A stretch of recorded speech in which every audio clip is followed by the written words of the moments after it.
자, 국내 코스닥 지수를 좀 볼게요. 코스닥이 1032를 찍고 나서부터 하나, 둘, 셋, 넷, 다섯 5일간 빠졌습니다. 그리고 월요일날 빠지고 화요일날도 쭉 빠져서 950 밑까지 내려갔다가 화요일부터 화, 수, 금 3일 동안 다시 양봉을 그리면서 올라오고 있는 중이에요. 자, 일단 뭐 크게 결론부터 좀 얘기를 해드리겠습니다.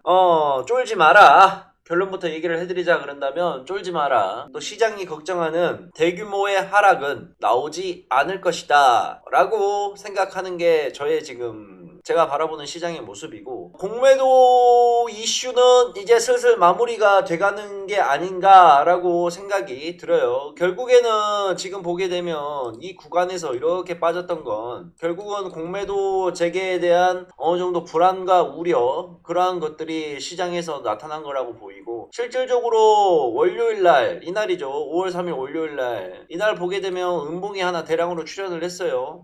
대량으로 공매도가 나왔던 거죠. 공매도에 의해서 이야기를 하자면 끝이 없겠지만, 일단 결론부터 얘기를 드리자 그런다면 공매도에 대한 이슈는 이제 어느 정도 마무리가 됐고, 현재 구간에서부터 다시 지수가 하락이 나오기보다는 이제 자리를 잡고 다시 우상향하는 그림으로 충분히 리턴을 할 수가 있다. 결국에는 다시 코스피는 천선을 넘어가게 될 것이다 라고 보고 있습니다. 그래서 이러한 구간에서 차라리 현재 구간에서부터 내가 그동안 유익 있게 봐왔는데 주가가 비싸서 못 샀던 종목들, 그러한 종목들을 재차 담아볼 수 있는 매수 기회로 생각해야 되지 않을까라고 생각을 하고 있어요. 미국 증시를 한번 잠깐 살펴볼게요. 다우 산업지수 다시 전고점 뚫어내고 또 위로 올리고 있는 중입니다. 보세요. 2021년 1월달부터 시작해서 조정받고 올리고 조정받고 올리고 조정받고 올리고, 지금은 또 지지선 확실하게 만든 다음에 지금 치고 올리고 있는 중이죠. 미국 지수가 안 꺾이는데 잘나 빠진 대한민국 증시가, 코스닥이 빠지고 코스피가 빠진다? 이거 뭘 것 같아요? 결론은 이거 빠지는 건 결국 국내 이슈에 한정되어 있는 거라는 겁니다. 주시장에서 폭락이 나오고 급락이 나오는 데 있어서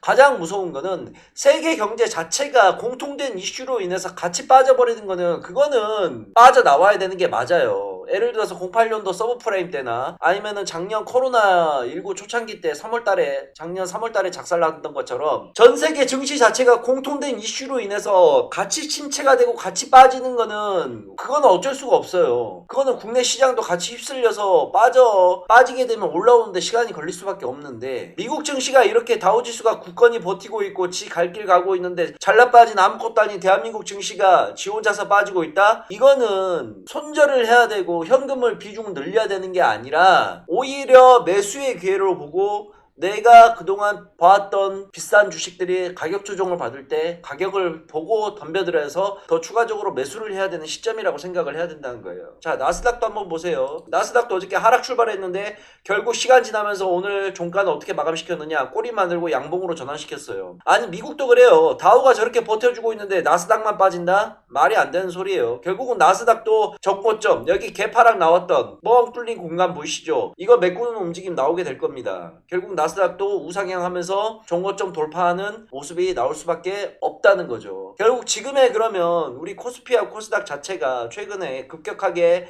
빠른 속도로 빠졌는데, 이 빠진 이유가 전 세계 증시가 빠져서 빠졌느냐? 아니라는 거죠. 결국 국내에 한정된 이슈밖에 안 된다는 겁니다. 공매도 이슈로 인해서 빠진 거기 때문에 이거에 대한 회복과 반등은 생각보다 빠르게 나올 것이고, 다시 코스피와 코스닥은 자기 자리를 찾아가기 위해서 지속적으로 상승이 나올 수밖에 없는 구조다. 정말 조심해야 될 구간은 제가 언제라고 보고 있느냐? 내년 1월달부터라고 생각을 들어요. 올해 12월이나 1월달부터라고 좀 생각을 하고 있는데, 제가 뭐 자료 좀 하나만 보여드릴게요. 이게 뭐냐면 인플레이션과 금리 인상이라는 자료예요. 어제 이거 자료를 제가 싹 검토하고 좀 봤는데 여러가지 좀 이야기들이 좀 있어요. 결국에는 주가의 고점이 어디라고 해당이 되느냐라고 생각하는 게 아무래도 금리 쪽을 우리가 안 살펴볼 수가 없어요. 지금 알다시피 전 세계적으로 코로나19를 맞이해서 돈을 어마어마하게 풀어냈어요. 경기 부양책이라는 명목 아래 돈을 어마어마하게 풀어냈죠. 그러다 보니까 이제 인플레이션 걱정, 즉 물가를 걱정을 안 할 수가 없습니다.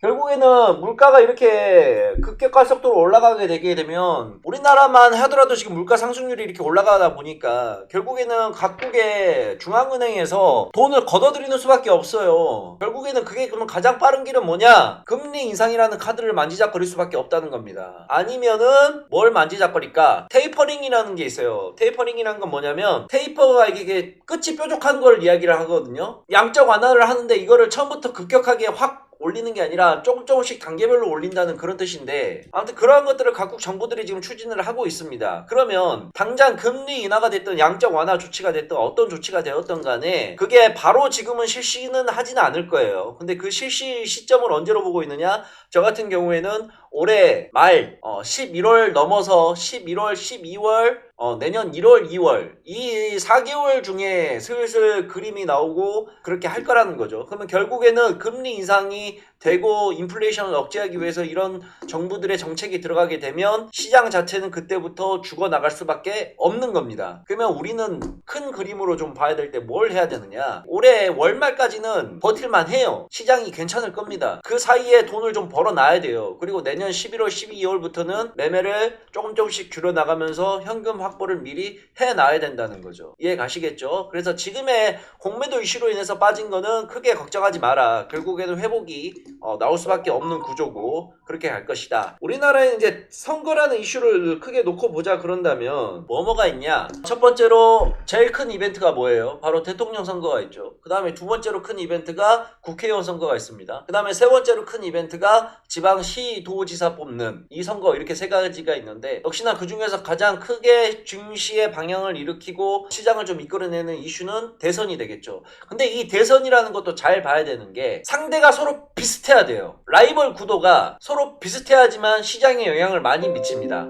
자, 예를 들어서 전 이명박 대통령이랑 그 다음에 정동영 씨가 나왔었죠, 민주당에서. 근데 그때는 여론조사를 하게 되면 전 이명박 대통령의 지지율이 어마어마하게 많이 나왔어요. 그래서 선거 하나마나 결과가 나오는 구조였었어요. 그럴 때는 시장에 영향을 미치는 게 별로 없어요. 대선주, 테마주 안 먹힙니다. 근데 지금은 여론조사를 하게 되면 민주당이 될지 국민의힘이 될지 어느 당이 확실하게 이긴다고 서로 장담을 못하는 상황이에요. 그러다 보니까 이러한 것들이 라이벌 구도가 형성이 되고 누가 이길지 서로 예측이 불가능한 상황이 오게 되면 시장에서는 그 영향이 와서 한동안 계속해서 대선 테마주의 영향으로 올라가게 됩니다. 그래서 내년까지는 괜찮을 거예요. 내년까지가 아니라 내년 3월 이전까지. 그러면 자 보세요. 지금 제가 얘기했던 거 내년 3월달이 대선이니까 한 1월달부터는 시장이 슬슬 꺾이기 시작을 하겠죠. 재료 소멸로. 거기에다가 중앙은행에서 금리 인상 카드를 지금 계속 만지작거리고 있다 보니 그것 또한 11월달부터 반영이 오기 시작을 할 거고, 그렇게 되면 결국에는 우리가 조심해야 될 시점은 올해 11월달부터 슬슬 현금화를 조금씩 시켜나갈 전략이 필요하겠다라고 좀 이야기를 드릴 수가 있겠죠. 어차피 코로나도 올해 연말 되면 백신 보급이 다 끝나 있는 상태가 된단 말이에요. 경기 부양책 더 이상 돈을 풀지를 않고 코로나도 완료가 되었으니 각국 정부에서 돈을 걷어들일 생각을 많이 하고 있을 거란 말입니다. 5월 6일날 나온 뉴스를 정리를 하는 건데, 보게 되면 지금 보세요. 앨런 금리 인상 신호, 고민 커진 한은 연내 먼저 올릴 수도 라는 뉴스도 나왔어요. 이게 5월 6일자 뉴스예요. 결국에는 이러한 것들이 뉴스에서 계속 나오고 하다 보니까 11월 달부터는 좀 조심을 하고, 그 전까지는 공매도에 대한 이슈에 대한 것들을 너무 크게 우리가 걱정할 필요는 없다. 5G를 만약에 지금 현재 들고 있다 그런다면 저는 현재 구간에서 매도를 칠 필요성이 있나 굳이? 라는 생각입니다. 가격적인 메리트가 분명히 지금 있다고 생각을 해요. 5G 보면 역시나 대장주인 KMW 안 볼 수가 없으니까 작년에 9월달에 9만원까지 찍었습니다. 그러면 시세를 안 받았냐? 아니죠. 시세를 받았어요. 작년 4만원 구간에서 코로나 때 빠져서 거의 100%, 이 무거운 대형주가 100% 가까이 올라서 100% 넘게 올란 거죠. 그리고 나서 지금 조정받는 건데, 하필이면 내가 운대가리 없이 8만원에서 샀다, 7만원에서 샀다, 좀 늦게 샀다, 그래서 손실 구간이다 라고 하는 분들은 지금 구간에서 그럼 빠져야 될까? 저는 개인적으로 아니라고 봅니다. 자, 얘가 지금 매출액이 떨어졌어요 많이? 아니에요. 단순하게 그냥 보세요. 실적 부분이나 이런 부분은 크게 빠지지 않았는데 그냥 단순하게 주가만 빠지고 있는 겁니다. 왜? 올라간 게 있으니까 빠지는 거예요. 올라간 게 있으니까. 시세를 안 줬으면 상관이 없는데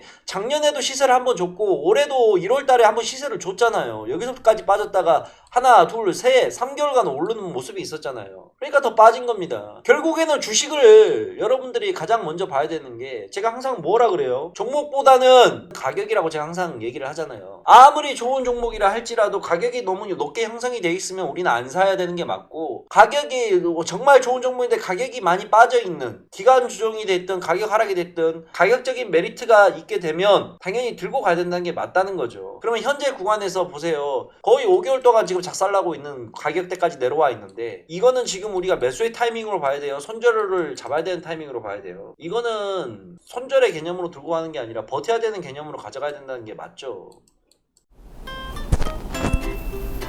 안녕하세요. 개천에서 용재한다의 김용재입니다. 더 많은 주식 정보와 꿀팁을 보고 싶으신 시청자분들은 오른쪽에 구독 눌러주시길 바라겠습니다. 항상 시청해주셔서 감사합니다.